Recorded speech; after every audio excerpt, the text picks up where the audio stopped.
Minsan, nakakaranas tayo ng mga biglaang pangangailangan.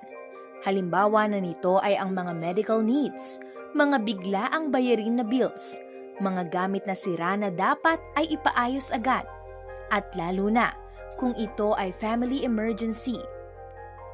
Kahit na hindi pa natin ito nararanasan, ay dapat pa rin maging alerto tayo sa mga mangyayari. Kaya dapat ay magkaroon tayo ng savings para kung sakali man na ito ay mangyari, ay meron tayong pera na nakatago. Kaya ito ang ilang mga tips on how to save for emergencies. Start small. Kahit maliit na halaga kada linggo o buwan, ay malaking tulong kapag naging consistent ka. Pay yourself first. Pagkatanggap ng sweldo, magtabi agad para sa savings bago gumastos sa ibang bagay. Separate saving account. Keeping your emergency fund separate from your spending money reduces the temptation to use it for non-emergencies. Extra income.